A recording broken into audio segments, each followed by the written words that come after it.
Good afternoon, everyone, and welcome to this afternoon's seminar.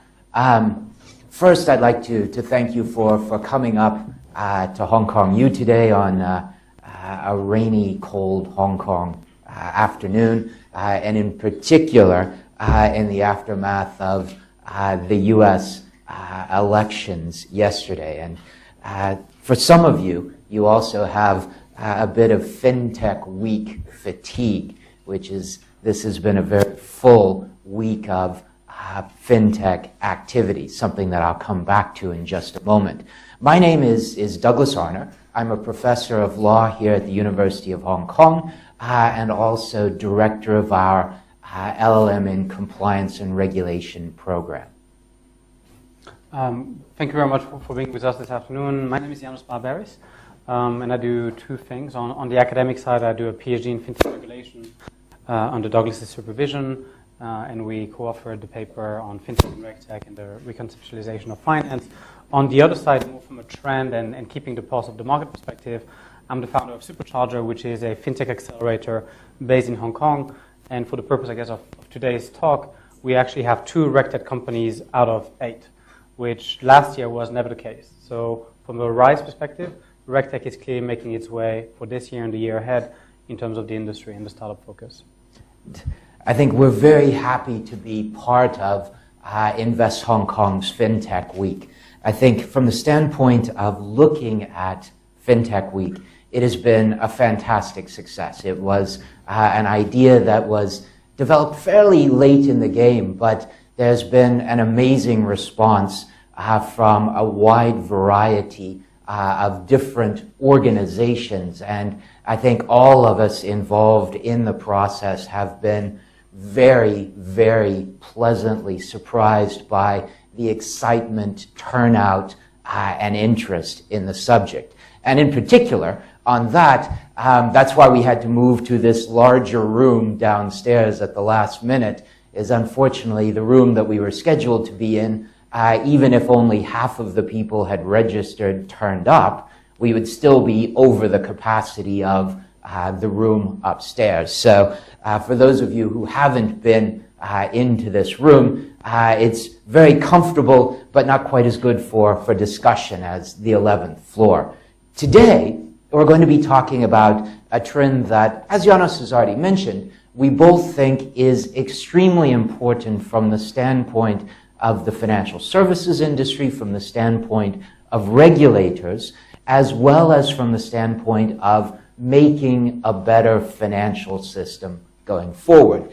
And this work is part of a team project involving Janos, myself, and also Ross Buckley at UNSW in Australia. And about a year ago, we released a paper on FinTech where we looked at the evolution of FinTech as part of a couple of larger projects that we're working on.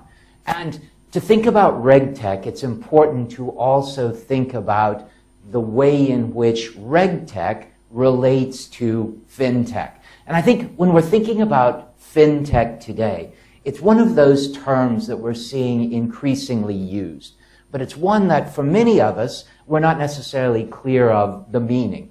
And from our standpoint, we think of FinTech very broadly and longitudinally over a long evolutionary perspective. And I think that means that we see FinTech today as the combination of 3 different major trends. The first of those major trends involves the traditional financial services industry. And this is a trend that certainly dates back to the early 1970s. And in particular, we've seen it in 2 main contexts. In the evolution of electronic payment systems, something that we've seen most recently with problems that have emerged with SWIFT and a recent Bangladesh central bank heist that has been in the news over the past year. The second is in the context of high-frequency, algorithmic, computerized securities trading. If we think back to the early 1970s, the establishment of NASDAQ was fundamental to the point where we are today, in which securities markets are dominated not by human beings trading with one another, but by computers trading with one another. And I think these two trends highlight that from the standpoint of the traditional financial services sector, the impact of technology is not a new trend, but one that is picking up and changing. A second that is a bit newer involves developing countries. And in particular, in parts of Africa, but also in much of Asia, from around the beginning of this century, we've seen an increasing use of particularly mobile telephones for payments and provision of financial services. This is often called digital financial services. And the result of this has been a transformation in the way that financial services are evolving and being provided in developing countries. The third trend, and one that today probably gets the most news attention of these three, involves startups. New startups coming up with crowdfunding platforms, coming up with new payment mechanisms, as we'll talk about later, coming up with new regulatory technology approaches. But even this trend of startups is not new. Think about PayPal. PayPal was a startup at the height of the dot-com bubble at the end of the 1990s. Likewise, if we think of Bloomberg, Bloomberg is an information services firm that was started by Michael Bloomberg, who at the time he started the firm was in IT at Salomon Brothers. He spun out Bloomberg as a startup with early stage financing from Salomon and others, which eventually set the stage for it to become the firm it is today. And I think if we look at these three trends, they come together most clearly in mainland China. The mainland Chinese financial system has been and is being transformed by technology at a faster pace than anywhere else in the world. And I think if we look at these three trends coming together, two important points come out. What is different today? What is different today is speed of change. The speed with which technology is evolving is taking place at a much more rapid rate. And as we turn to regulation, this offers not only challenges, but also opportunities. And the second has to do with the participants in the industry. In other words, when we think about finance today, we're no longer thinking just about traditional financial services providers. Instead, we are thinking about an increasing range of startups, but also an increasing range of involvement from e-commerce companies like Alibaba, from tech companies like IBM or Apple. And I think that takes us very much to this question today of RegTech. And so, a bit like FinTech, when you had the rise of RegTech, this is something which is fairly recent. And we talked about speed and how regulators are now catching up. I think most of you must have heard of the term regulatory sandbox, a testing environment for innovation that is actually supervised by the regulator. There's currently nine announced or operating regulatory sandboxes in the world, out of which 6 are in Asia, and out of which 5 got announced in the last 3 months. So the amount of news activity you have behind keywords like RegTech or regulatory sandbox is growing exponentially. One of the most clear notification that the financial services industry is now more and more interested was a recent acquisition of Promontory by IBM, demonstrating that artificial intelligence and machine learning can be used in the context of regulation, regulatory compliance, and regulatory changes. Same thing, the fact that leading newspaper like the Financial Times is now looking at RegTech and actually covering full pages on this. This is something that didn't quite happen, I would say, 2 years ago, even though the term was really coined in 2015 during the FCA report. And lastly, anything that has to do about regulatory changes and uncertainty is an increased cost for the industry. An increased cost is how can we reduce that, and using technology in the context of regulatory uncertainty is something that is key, and this is the point about Donald Trump recently being elected, and how is that going to affect the financial services landscape in the US. Perhaps one of the very good way of visualizing why is RegTech something important now and something worth discussing is as a sector, it's small enough now to fully conceptualize it and then structure the financial markets around it. This is a Google chart on how often is FinTech looked at as a keyword. And really you can see, as we pointed out in the Evolution of FinTech paper, 2007 is when the things start to kick out. 2014, as the industry matures, then it grows exponentially. And then you have a little blimp, which is circled over there, and that's actually RegTech. Now, like everything, is not just a question of how big you are in nominal terms, it's how quickly you're growing on an absolute value. And this is what you see now. This actually was updated 2 months ago. If you were to do it now, I think it would be much more aggressive. And this is not slowing down. Whereas FinTech is now contracting as a search term, RegTech is emerging as a very strong, not only contender, but actually complementary term for the development of FinTech.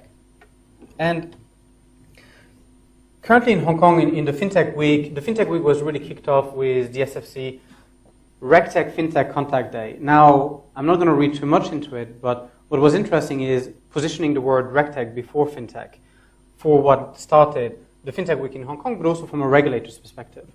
And this was that from an event perspective. Now, from an accelerator perspective, Hong Kong has the opportunity of having 3 accelerators. There's currently one operating, which is Supercharger. The 2 other ones have closed their demo day during that week. Now, 2 out of the 3 accelerators actually have selected RegTech companies to join their program. So there's currently 4 RegTech companies, whether it's KYC Chain, FinChat, Entersoft, or Seorg, which are regulatory technology solutions. The reason why this is worth pointing out is that 3 years ago, when the Hong Kong ecosystem built up from 2014 onward, this wasn't the case. Cybernetics was one of the very few exceptions in 2014. They joined the Accenture Innovation Lab, but also as an accelerator, there's a capacity of having a pulse on the market. This year, Supercharger received about 200 applications, out of which 10% were RegTech companies. So 20 applicants are RegTech companies. The year before that, none. So the industry, the startups are realizing the value, but also the investors are starting to realize that RegTech is an area of growth, and therefore the entrepreneurs are starting to build solutions around that. From the standpoint of what is RegTech, RegTech is simply the application of technology to regulatory issues. And I think we can very much see this from 3 different directions. The first direction is the use of technology by the financial services industry to cope with the compliance burdens. Certainly at the last couple of days at the Thomson Reuters Pan-Asia Regulatory Summit, a data point that was continually mentioned is that since 2008, there have been 50,000 regulatory changes from 600 regulators around the world. Every 10 minutes, there is a new regulatory change. And of this volume, 25% is coming from this region. As a result, so far, RegTech has been largely driven by financial services firms, which are seeking to, 1, reduce their compliance burden, but also reduce their risks of regulatory enforcement actions.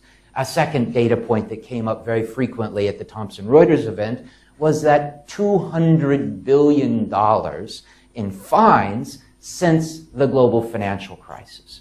And we can see multi-billion-dollar fines as a regular event in global financial regulation these days. And the end result is that financial institutions, out of necessity, have been spending a very significant amount of money on technology to deal with this regulatory tsunami. But the second aspect of RegTech is the regulators themselves. In other words, think about where all of these reports are going. Regulators have to come to terms with the data which they are being inundated with as a result of regulatory changes. So the second aspect of RegTech is regulators themselves using technology. And some of you will think, well, that doesn't make any sense. But Think for a second about the US SEC.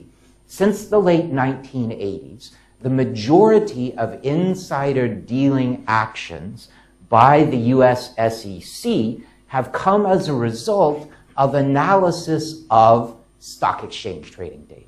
In other words, your most common context for insider dealing is a merger or acquisition. All you have to do is look at the exchange's trading data, taking your starting point as the announcement of an acquisition and looking at data back for 6 months for any unusual trading activity. You then investigate unusual trading activity, and that is a primary source of enforcement actions. Now, this is regulators using technology to improve regulatory performance. But in fact, our third point is that RegTech goes beyond that. RegTech is also about thinking forward about how to build better financial systems. And once again, this may seem far-fetched, but think about the establishment of SWIFT in the early 1970s. Think about the establishment of NASDAQ. Think about regulatory industry interactions to build infrastructure to support the better functioning of the financial services industry. And I think I've mentioned that if we look at these trends, from one side, the expenses, compliance, and enforcement costs.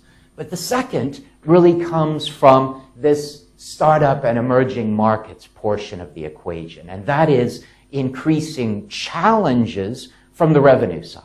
In other words, financial institutions have an incentive to focus on regulatory technology, not just out of reducing costs, reducing fines, but also to be better able to use their own information. And let me give you a couple of examples of that. Think, for instance, about Wells Fargo. If we think about Wells Fargo is a very important illustration of the sorts of things that can go wrong if a financial institution does not have effective ways of analyzing the activities going on within that financial institution. And the famous quote from Bill Gates is that financial services, banking services, are necessary. Banks are not. And if it comes to be that it is easier, better, more effective for technology companies to provide financial services instead of financial services industry, that is an important driver of financial institutions working with regulators to come up with better approaches.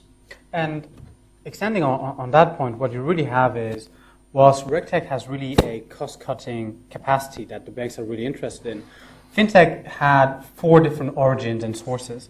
The first one was, obviously, the financial market experienced great efficiencies, especially just after the crisis happened. Think about the rise of peer-to-peer lending in the UK. Peer-to-peer lending in the UK is as much a reaction of poor loan origination to SMEs, which were needed to regrow back the economy and keep on building up the growth of the GDP, which was not happening via traditional banking channels. So peer-to-peer in the UK was very much a reaction of the crisis. The other one was the public distrust. Public distrust because immediately bank had a different aura around them. Banking is built around trust, and part of the deficiency of the market was no one was trusting the other counterparty because no one knew where the risk was. But this also reflected at the general public level, which is banking is not anymore doing good. It's socializing the loss across the whole country. And now you need to change that. And you had a lot of startups that took that capital. They said, we're going to be better. We're not going to do evil. In the same way that Google said, we don't do evil.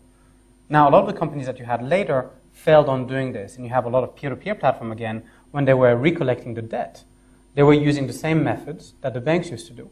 But public distrust allowed, if anything, to have consumers say, I will try this service provider, which is not a bank, which doesn't have a big brand, as opposed to your traditional FI. The political pressure was also very, very clear. So again, as an illustration point, you can take the US, the Jobs Act. The Jobs Act in the US came after the financial crisis, and it really allowed the growth of peer-to-peer lending and essentially equity crowdfunding. From a political standpoint, the job reduction that happened in the financial services industry had to be rebalanced out.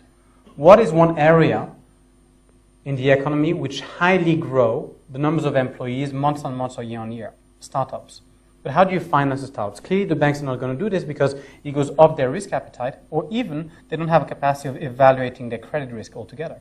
So let's push that over to equity crowdfunding platform, allowing high growth companies that have a high potential of employment to make up for part of the loss. Make up for part of the loss in the financial services industry, but also the younger generation to have them joining. And the last one was market penetration of internet. One of the very interesting facts is next year we'll celebrate the 10 year of the iPhone. Now think when FinTech really started from a startup perspective, this was 2007. An iPhone is as much a telephone communication device as a distribution platform for products and services. Now all of you are equipped. Before banks to distribute their product needed branches. Today you already have the distribution channel, and it's just for you to download that app or a bank to push the app and saying you should have it. And therefore the impact meant that the financial services industry had to pull out of certain services. Lending was one example, and the startup took in that gap. Think about remittance transfer. Barclays pulled out of the EU-Africa corridor because they were fearful of the regulatory fines they would have if the KYC check were not performed correctly. And most of the remittance business that came into the FinTech space just took that corridor. They took back that market. Not profitable for Barclays, but highly valuable for them. And the last one was the financial services industry itself realized that there is a pivoting time where they increasingly become digitized. And the startups are the first mover into that space. But now this is brought back into the financial services itself. If we think of RegTech, I think we can pick up some of the same trends, that its influence is FinTech, but in particular, the drive of post-crisis regulatory change. And I think that if we look at RegTech, a side point is that RegTech does not come from FinTech. RegTech is an independent development, and in fact, the idea of RegTech is broader. You can use technology in any form of regulation to improve regulation, not only financial services regulation. But if we think about the standpoint of what does RegTech encompass, I think if we look at the financial services industry, and very much it is the financial services industry that at this point in time is driving RegTech. So let's think of this.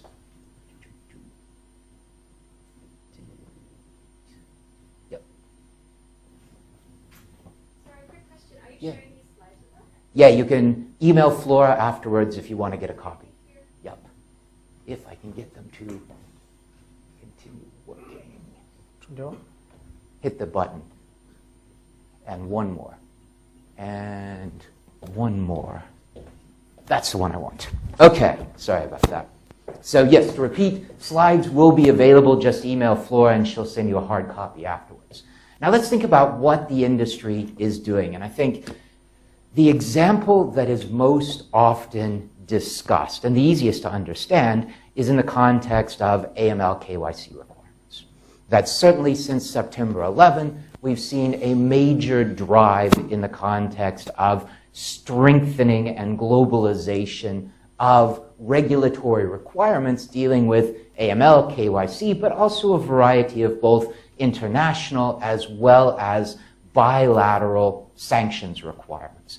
And certainly in the aftermath of the global financial crisis, some very significant enforcement actions. If we think of HSBC, BNP Paribas, Standard Chartered, amongst others, in the context of these activities, have very much driven a significant growth, first in manpower, but also in tech spending by financial institutions on improving AML KYC systems in order to be able to address regulatory requirements and either deal with ongoing external monitoring requirements or hopefully avoid future fines.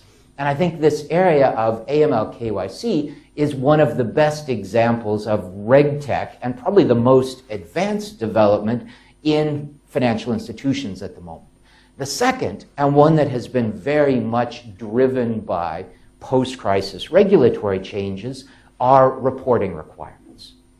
Financial institutions have always had reporting requirements. Reporting in the context of trading positions, the context of capital requirements, risk management systems. But in the aftermath of 2008, there has been a massive expansion in the amount of reporting and in the amount of information that has to be reported to regulators, and in the number of regulators to which that information has to be reported. If you are a large multinational financial institution these days, you will be literally reporting thousands of data points to multiple regulators every single day. The end result is that as a financial institution, you have to have systems that are capable of collecting and producing in the required format for the timely delivery as required to your various regulators around the world. And technology is the only way that this is taking place effectively. And finally, I think an interesting trend that we're seeing driven particularly by these two aspects of compliance, the know your customer process and the reporting and risk management requirements. And that is the development of centralized shared services units, not just for things like call centers or even back office IT, but for global compliance and risk management functions. If we think of Goldman Sachs' second largest office is Bangalore.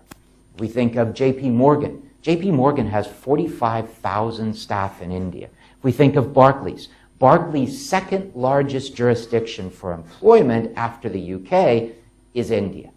And none of these three institutions are doing a significant amount of Indian business.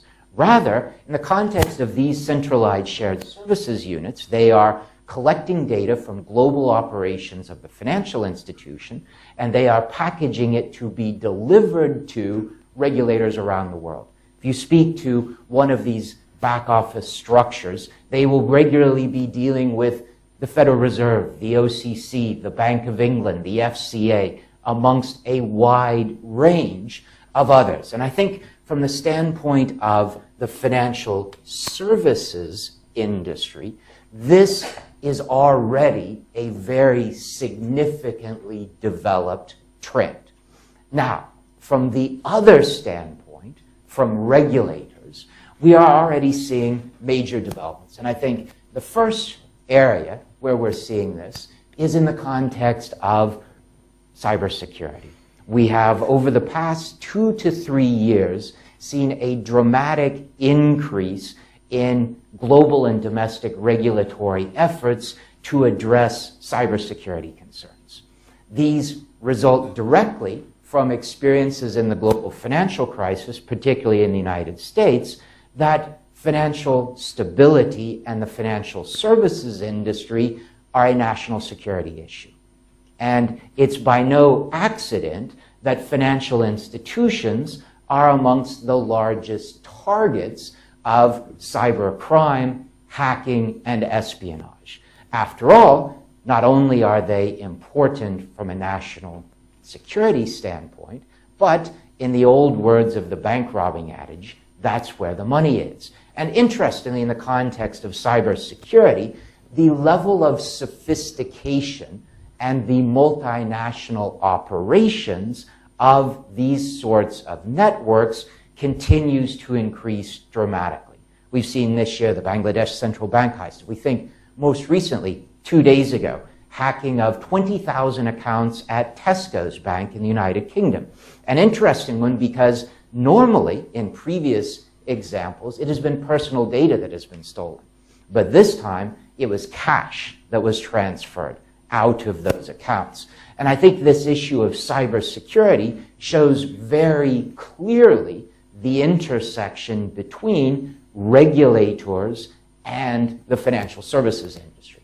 The second that I've already mentioned is this idea of regulators analyzing data that they have. Think of two new requirements coming in the United States and the EU, wherein not only all listed securities by exchanges data has to be reported, but all trading on or off exchange of exchange-listed securities must be reported. Why? Because from the standpoint of a market where over 50% of the market in exchange-traded securities is taking place off of the exchange, unless you have data about the trading activities in those securities, which take place off of the exchange, you have no way to police issues of insider dealing and market manipulation. I think finally, going forward, an aspect that coming out of the global financial crisis has been a new focus on what is called macroprudential policy. Macroprudential policy is about not focusing on the safety and soundness of individual financial institutions, but rather looking at the safety and soundness of the entire financial services system. And it's something that, in theory, sounds wonderful, to be able to find, predict, stop financial crises before they happen. But to date, our best data points have been the ones that we're so familiar with in this part of the world, which is rapid property price growth, rapid credit growth, rapid growth in non-core lending. But the amount of data being provided to regulators provides the opportunity for those regulators to apply increasingly sophisticated analytical techniques which can improve and should improve the safety and soundness of the financial system. And certainly we're already seeing the Federal Reserve, the ECB, the Bank of England increasingly interacting in particular with finance academics to gain insights in the context of how these newly acquired data sets might better be able to be analyzed. And so, extending on that point, what you really have is that regulators, the industry, and the startups have a necessity and a requirement for startup, for RegTech. This is something that they want, but there's still a gap. There's a human capital gap. How can regulators fully understand and appreciate the value of the data they have? How can they analyze and act on this? We talked about a real-time monitoring of financial market at a macroeconomic level to understand where the risk can happen. And Andy Aldane, which used to be the head of stability at the Bank of England, this is his dream. This is his vision as a regulator. He wants a Star Trek dashboard where in real time he can monitor how risk and contagion are building up. When you think about the 2007 crisis, part of the blanket bailout justification was we do not know how contagion is going to spread in the system, so let's cover the system with cash to avoid contagion from happening. What is interesting is that the UK has really been leading from a proactive standpoint. They moved towards innovation. Part of it was a forced exercise because as a regulator that went through the financial crisis, had to rebrand themselves. FSA, FCA, with the FCA having a very strong competition mandate. Competition will obviously come from the startups as opposed to the already existing banks because they're already in the market. Now, the FCA has created a unit called Project Innovate. And Project Innovate is interesting because of two reasons. First of all, they're one of the most quoted and used as an example of proactive regulator in financial technology. If it's a very good starting point, I think that there's also a lot of value in looking at other regulators and what they've been doing. In the context of Australia, for example, is a very, very good use case of regulation in that perspective. The other one is, what is actually the budget put by the regulators to fully understand RegTech and transit towards that new shift in how regulation is done? There's been recently a number coming out, which is £1.8 million have been spent by Project Innovate as a team to fund the team, hire the team, but also develop a regulatory sandbox. the exact number for the regulatory sandbox being £90,000, goes to ask one single question, which is to what extent can the regulatory sandbox scale and understand the data of the startups entering the sandbox? What of that sandbox is automated and what of that sandbox is just a service company looking at the startups and looking at their business model to maybe understand where the risk is, as opposed to really monitor them from a data-driven perspective. And that's actually very important, because a lot of areas of finance are actually regulated. FICO score in the US, which is part of a credit score, is a regulated activity. There's only so many data points that one can collect to actually extract your credit worthiness and evaluate that and send a loan to you. However, more and more you have social credit scoring, especially in the context of China or India. They're using not 10 data points, they're using 20,000 data points. Those 20,000 data points might be as much as how much you're spending every day, to what coffee brand are you having, or to how often are you walking outside as opposed to taking a car. Those don't seem directly relevant to create a credit score, but if you're a reckless driver and I'm able to see how you drive, maybe this tells me something about your credit worthiness. Now, what if that data point was a wrong data point? What if that wrong data point then means that you have a higher credit score, meaning that now your cost of credit is higher and you just bought a house. You've just been mispriced a loan by a factor of, let's say, $10,000 US, and there's clearly an issue on this. So the consequence of regulation and algorithm is something that we don't quite understand, and clearly more resources have to be developed both for the regulator perspective, but also for the consumer protection perspective. And this is where the FCA has shown that. The other one is FinTech as a sector requires RegTech. FinTech, if you understand it as digitization of financial services industry, we need to start rethinking on how we're going to be regulating an industry which is now led mainly by automated robots, as well as startups which are highly digital. The speed at which decisions are made at the startup level and automated means that the fail-safes, which are normally human-driven, are not adequate anymore. And in that context, we need to rethink the infrastructure from ground up. There's an opportunity in that shift of saying, how are we going to build financial services regulation in a context that we understand for a fact that is not going to be branch and analog-led, but it's going to be digital. The second part is financial technology, to some extent, is not new. A payment is a payment. Going from cash to digital is one shift, but it's not fundamentally different. However, certain areas of financial technology are fundamentally different. Alternative credit scoring using, like I said, your driving behavior as a score is something that never has been tested so far. And clearly the framework is lacking. And we need to rethink on how new business models are being created and to what extent those new business models require the appropriate regulatory framework. And that's really where regulatory sandbox come in. Regulatory sandbox are an innovation space which is supervised and regulated to understand the new business model and their impact on financial markets and on consumers. Regulators therefore have a real opportunity of using those regulatory sandbox as a personal learning exercise on what technology is doing to the sector that they have been supervising, but also how to, in the future, build regulation to scale. There is no point of creating specific exemption on a case-by-case basis when we know that the whole industry is going to be evolving itself. And therefore, if regulators embrace regulatory sandbox as a stepping stone towards a whole reconceptualization, this will be very valuable both for the regulators, because they can uphold their mandate in a better way, both for the industry, because it will decrease their cost of regulation, but also for the startups, because they now will be able to have the confidence of delivering financial services and product in a way that they couldn't so far because they didn't have that clarity which was needed for them. On this sandbox point, I think just a couple of additional points, because sandboxes are something in Hong Kong, around the region, around the world, that are getting an increasing amount of attention. And for many of us coming from financial services, it will seem a strange terminology. But for those of you coming from computer science, IT, you'll be more familiar with sandbox as a term, which has long been used in that context. Regulators have taken it from the tech context and brought it into the financial regulatory context.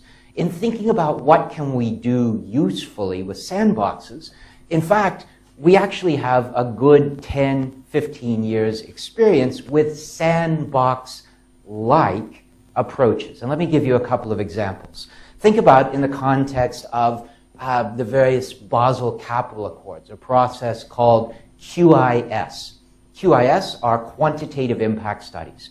Quantitative impact studies are the result of regulators providing the financial services industry with the proposed parameters of regulation and asking the financial services industry to test that and see what the impact would be in order to advise into the final regulatory result. That is sandbox activity. Think about another example that receives a lot of press attention. Think about stress tests.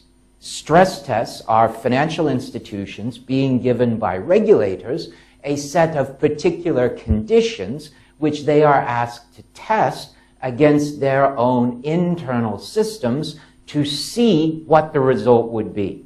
Regulators then use that information in the context of determining appropriate regulatory treatment of financial institutions. We've also, in the crisis context, seen what are called war games. War games are exercises where regulators in the financial services industry participates in the context of running simulations about market activity in order to determine what sorts of responses, both from the regulators as well as the industry, would potentially address those sorts of problems.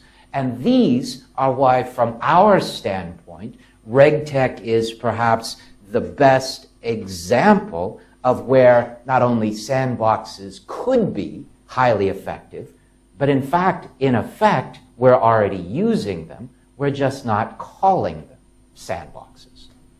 And from a consumer perspective, there's one way of taking home that knowledge and that understanding of why is RegTech needed. We all know KYC, know your customer, and this is essentially who are you and who can I deal with you, passport number, and that's part of the onboarding process that you have at any bank if you want wealth management products, etc., etc. Now, this was built in an analog world. Your passport was you, and there's something very arbitrary in saying, I am Janos Barberis simply because my Hong Kong ID card says so. Wouldn't I be more Janos Barberis because I connect myself at Hong Kong U when I'm checking at the university? Wouldn't I be more Janos Barberis because I use Facebook 6 times a day? Wouldn't I be more Janos Barberis because I use my Octopus card for that specific journey? In other words, my digital footprint is more reflective on who I am, me personally as a person, than my passport. There's another way of doing that. If you actually have an Android phone or if you have an iPhone, you have a security measure which actually analyzes the way you walk, so that when you are the one holding that phone, it will automatically unlock. So your digital identity is something which is on another level than simply your passport. And that shift from know your customer to know your data is something which is brand new. Identification is not anymore simply scanning a passport, making sure that the passport is a valid passport, and therefore we know who you are. Who you are now is an amalgamation of other contact points, other details about you. And now we're in an age where there's enough data around you, enough computing power to understand the data around you, to fully identify you. However, for this to happen, you do need those regulatory sandboxes. We need to understand which are the data points about you which are really relevant on you. And part of this is going to be a test and trial period. But a test and trial period has to be done in an environment that protects your information as a consumer. The second element is coordination of regulators, especially in an environment where Hong Kong is, where you have 4 different regulators. You have securities, banking, insurance, and then you have data privacy. How can you think about know your data without having the data privacy commissioner involved in this? So the juncture point between financial regulation and data privacy regulation has to be fully rethought, especially in a age where the value that you have and the value that you're trying to protect is not so much anymore your bank account, is your personal data. Think about Facebook, think about Google, the most valuable and valuated companies in the world. They're valued on your personal data in the way that banks are valued on how much money you have in the bank. And there's this shift happening. I think on that point, I think it's important, and I'll highlight something that Ashley Alder, CEO of the SFC as well as chairman of IOSCO, said at the Thomson Reuters Summit on Tuesday. And that is that when we're thinking about the interaction between regulation and technology, one challenge is that many of our regulatory systems were designed for a world where the primary interaction was human to human. But as a world evolves, and as we've already seen it evolve in the case of securities trading, to one where increasingly there is less human direct involvement, the approach, the point of contact, the point at which the regulator will have to consider how to deal with issues changes.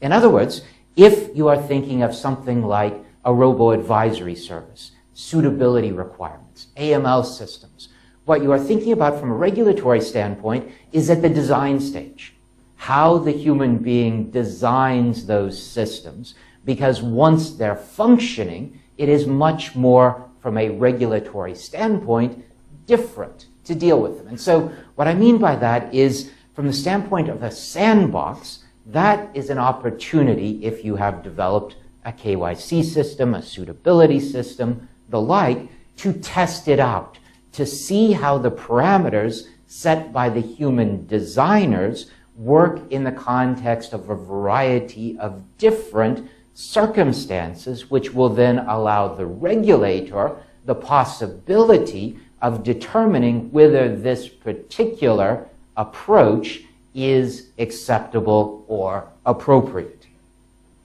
And looking sort of big picture, some of you over the past couple of days will have seen a number of headlines about India abolishing their large notes, 500 and 1,000 rupee notes. And one can say for a variety of reasons that this has been done in kind of a messy way. But it is part of a bigger process that is about changing the way that the financial system works in India. And that is on the basis of a system of a plan called India Stack, which was largely developed by a series of very successful Silicon Valley entrepreneurs of Indian origin. And effectively, the idea is built upon a system of digital biometric identification, which allows to deal with the basic ID problem. It is then built in the context of an interface that allows not only traditional financial services institutions, but also startups access to the financial infrastructure. And importantly, it is based on a different conception of data. And often when we think about data, we are thinking about centralization of data, which is then accessed by others. But in the context of this approach, and it's one that I think a number of the RegTech startups that Janos has mentioned are also looking at, and that is the idea of personal ownership of data. In other words, imagine you want to open an account with a financial services firm. From the financial services firm, they have a series of data requirements which they have to have from you. One option would be a centralized registry that says that once an individual has produced the data, other financial services firms could then check that data. Another approach would be to have the customer have power over their own data. Their own data is stored in a secure location, and they are able to provide access to that data, things like residential information, salary slips, incorporation slips, board directives, and the like, which can then be provided to financial services firms as necessary in the context of transactions. This is a system that makes the financial system work better from both the standpoint of participants as well as regulators, and takes us back to what finance is meant to be about, which is supporting the functioning of the real economy. Now, tons of problems with this, but it shows the ideas and the approaches that if one realizes that the context of financial services and the context of regulation has changed, it gives us tremendous opportunities. A concrete example where this is taking place, securities trading. Another concrete example, building a new and better SWIFT that is not built on outdated technology, which doesn't serve today as much of a vulnerability as it is a highway. And that shift which is currently happening, there is few home-taking points that are important out of the four, and I'll go on the first two. The first one is RegTech is not just a subset of financial technology, is not just a subset of finance. Regulatory technology can be applied to the financial services sector, but as well to other sectors. As opposed to FinTech, which is, by its name, defined to financial technology. So it's much broader, and it's simply the application of regulation, regulatory monitoring, or regulatory compliance in a better way. The second one is, this is RegTech today, it's the automation of existing process from a regulatory compliance monitoring perspective. The second part is, let's not make regulatory technology better, let's make it different. How can you rethink totally that infrastructure? And the India stack is one of these examples. What does it mean to decrease by 1,000% account opening time or account opening cost? Going from 30 days to 2 days, going from $8 to 30 cents. What does that really mean in terms of how many people are now going to be onboarded and what is going to be sold to them? But I think the reconceptualization of RegTech has other consequences. I think one that I'm going to close on today from the standpoint of universities, from the standpoint of regulators, from the standpoint of the financial services industry, is the human capital challenges. In other words, if we are envisioning a world where increasingly financial services is about technology, the sorts of training, the sorts of education, the sorts of expertise that people will need already in the financial sector is changing. But from the standpoint of universities and other educational fora, it's very important for us to be thinking about how we can provide the tools for a very different financial services industry, which is already beginning to exist. And this really ends the presentation today.